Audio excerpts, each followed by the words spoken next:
we're going to take a look inside my bag, my camera bag that is. Let's get into it.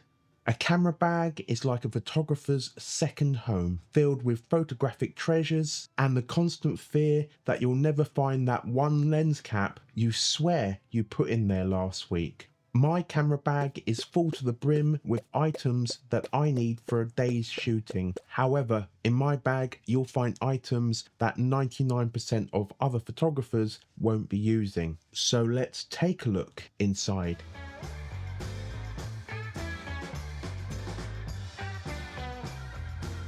The bag that I'm currently using is the 6-litre Wandered Rogue sling. Why? Because I can fit both of my Ricoh cameras inside separate compartments. It's a decent bag with 3 areas inside and a front zipped compartment which is handy for batteries.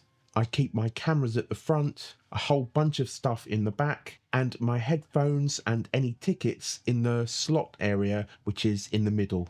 To me, the best thing about it is the little handles on the zips, which makes it easy for a guy like me to open and close. After using it for a few months, the bag is a little tight for everything that I own. I definitely could size up to the 9-litre and be 30% happier.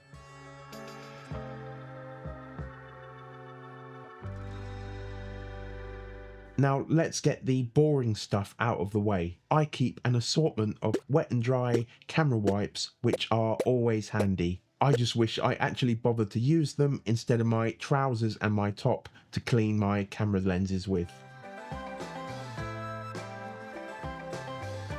I have the DJI Action 4 to record the videos that you see every week. It's a solid and durable 4K recorder which gets the job done in the daytime and the nighttime.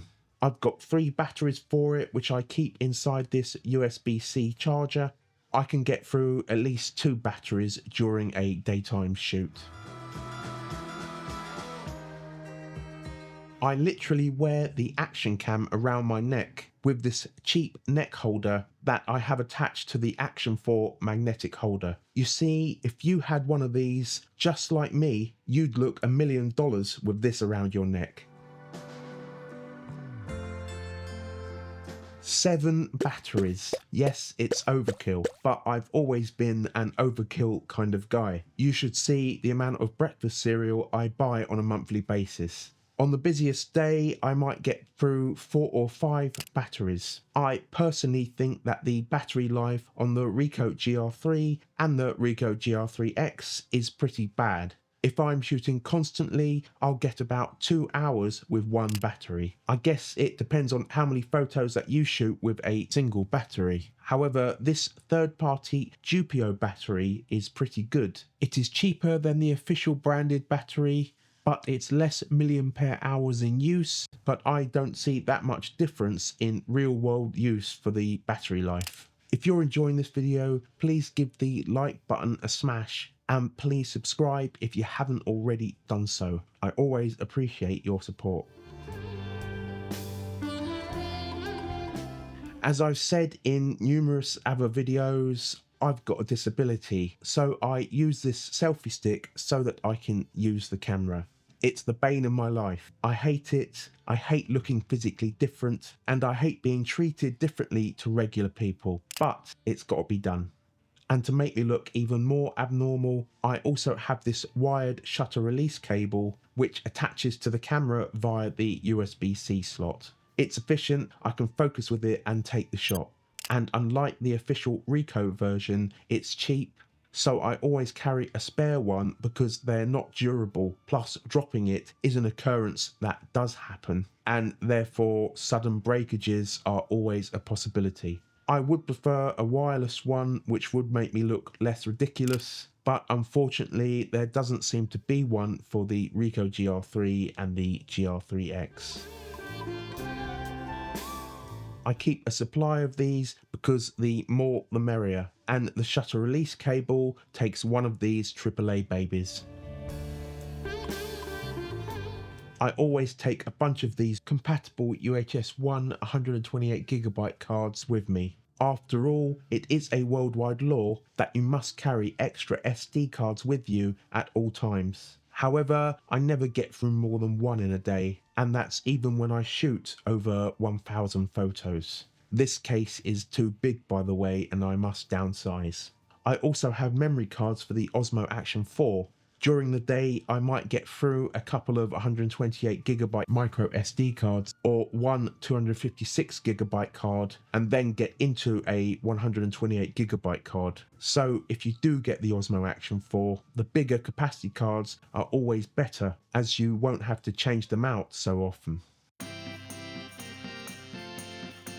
The stars of the show, the Ricoh GR3 and the GR3X. The 28mm GR3 is great for more architectural style street photography and when you want to get that wide angle look to your street photos. And the 40mm GR3X, together with the crop modes, is great for getting cleaner compositions where you don't have to worry about what's on the edges of the frame so much. And also if you want to get closer to your subjects without actually having to get physically closer. On the Ricoh GR3, I have the GA1 adapter attached, and on the GR3X, I have the GA2 adapter attached. And on both, I keep a couple of quarter black mist filters. These filters serve a number of purposes. I'm regularly shooting by the seaside, so it protects the camera lens from potential sand and dust. The diffusion filters also soften highlights. They create an atmospheric halation around light sources and can just make your photos look more atmospheric. For me, just as important as my cameras and all this gear are my Sony WF-1000 MX5 headphones. When I'm traveling, I listen to music. Music really is my life as well as photography. When I want to get some cinematic B-roll and I don't have to take both of my cameras with me, I might take my Osmo Pocket 3 with me instead. You can use it to take street photos and it's a B-roll workhorse. Everything that I've mentioned is linked up in the description below for you to buy if you wish. So what's in your bag? I'd love to know, so please let us know down below. Remember, your camera bag is your portable sanctuary, where the chaos of creativity finds its order, and every SD card is lost at the bottom of it. However, if you want to learn how to capture epic urban landscape style street shots, then check out this video here. Until we meet again, go forth and create.